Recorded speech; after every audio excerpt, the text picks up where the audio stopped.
क्या आपने कभी सोचा है इतिहास में कितने महान योद्धा हुए, कितने बलवान राजाओं ने युद्ध लड़े, परंतु क्या आपने सुना है किसी योद्धा ने युद्ध लड़ने से पहले ही अपना शीश काटकर दान कर दिया हो?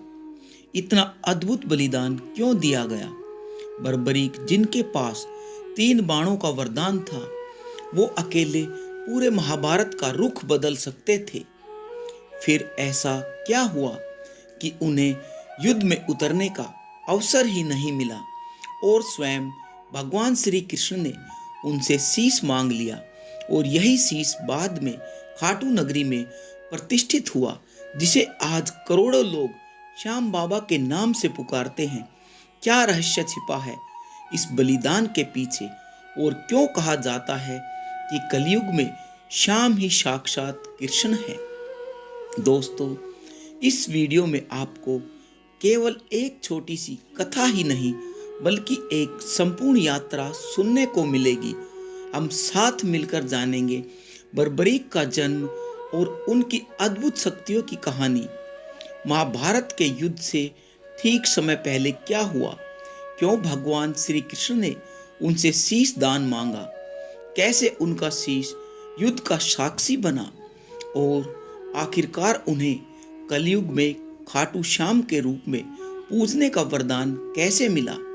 इस कथा के अंत तक आपके मन में केवल एक ही भाव रहेगा, जय श्री श्याम, और यह भाव आपके जीवन को नई दिशा भी देगा। बर्बरीक महाभारत के महान योद्धा भीम के पुत्र और घटोत्कच के पुत्र थे। उनकी माता का नाम मोरवी था। बचपन से ही उनमें असाधारण पराक्रम और अपार शक्ति दिखाई देती थी। भीम के वंश में जन्म लेने के कारण उनके रक्त में वीरता और शक्ति स्वाभाविक रूप से थी। घटोत्कच स्वयं एक महाबली योद्धा थे और पांडवों के सहयोगी भी थे।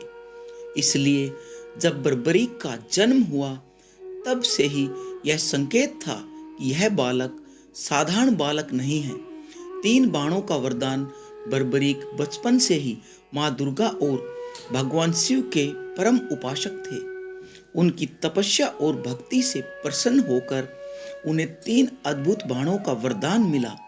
इन 3 बाणों की शक्ति इतनी अलौकिक थी कि पूरे संसार में ऐसा कोई योद्धा नहीं था जो बर्बरीक को युद्ध में पराजित कर सके।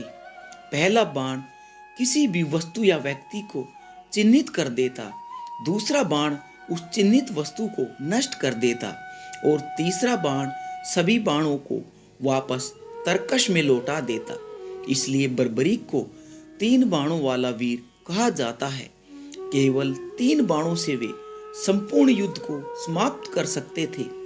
बर्बरीक की माता मोरवी ने उन्हें एक वचन दिया था, बेटा, जीवन में सदैव कमजोर और हारते हुए पक्ष का तुम्हें साथ देना है। कभी भी बलवान या विजयी पक्ष का साथ मत देना, क्योंकि सच्चा धर्म वही है जो दबे कुचले और पराजित के साथ खड़ा हो।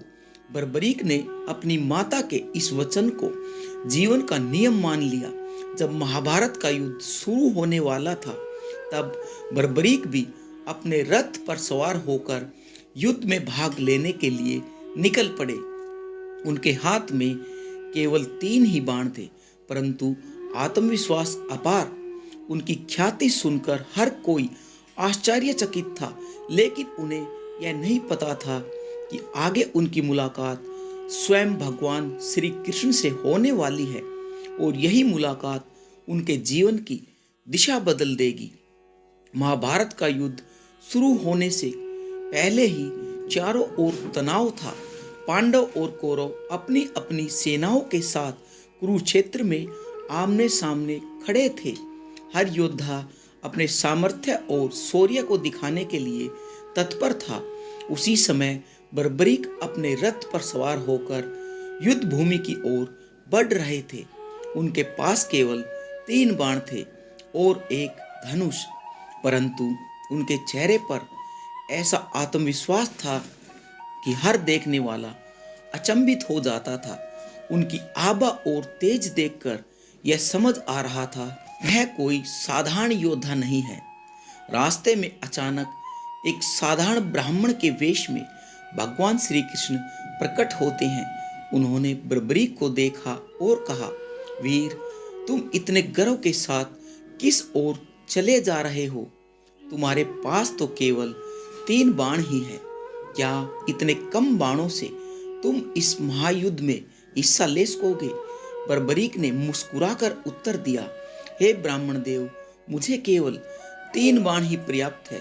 पहला बाण सब शत्रुओं को चिन्हित कर देगा, दूसरा बाण उन सब को नष्ट कर देगा और तीसरा बाण सारे बाणों को वापस बुलाकर लाएगा।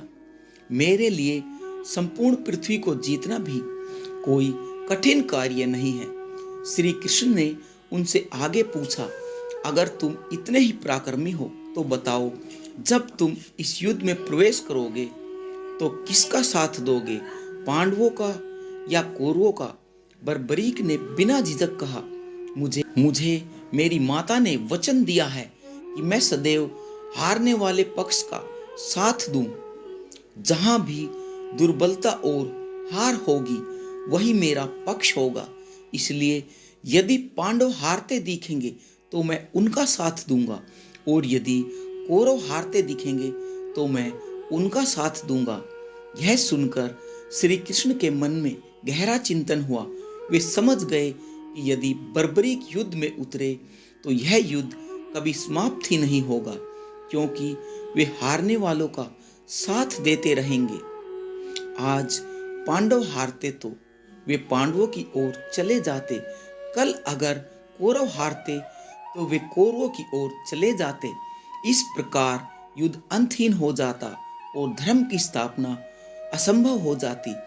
श्री कृष्ण जानते थे कि महाभारत का युद्ध केवल विजय पराजय का खेल नहीं था, यह धर्म और अधर्म के बीच अंतिम निर्णायक संग्राम था। यदि यह युद्ध कभी समाप्त ही न होता तो संपूर्ण पृथ्वी अराजकता और विनाश में डूब जाती।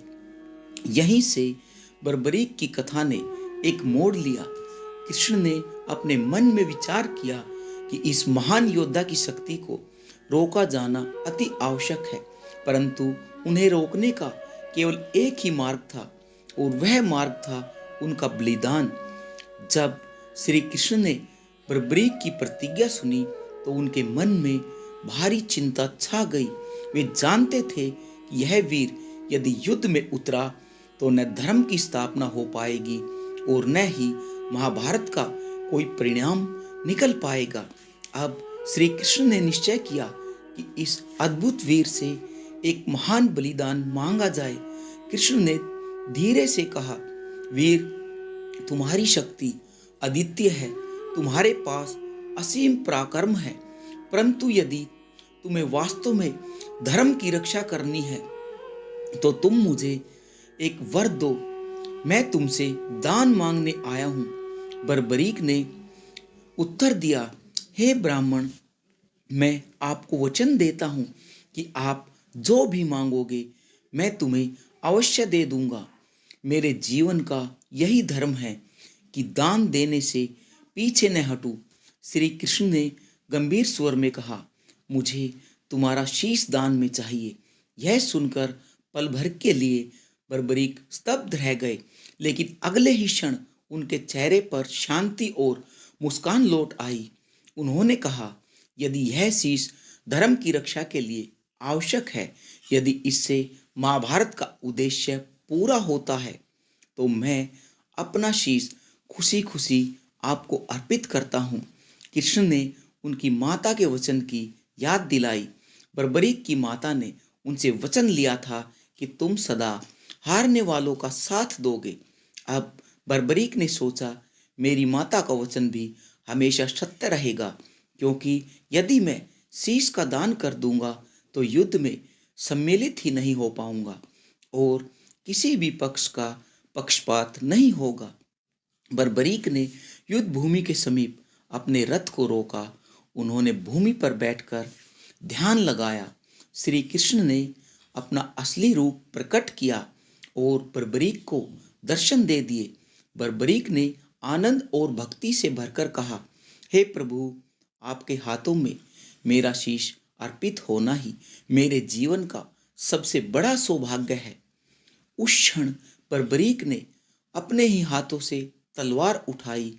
मुस्कुराते हुए उन्होंने अपना शीश काटा और श्री कृष्ण के चरणों में अर्पित कर दिया। भूमि पर शीश गिरा, लेकिन उनके चेहरे पर अद्भुत शांति और अद्भुत तेज था।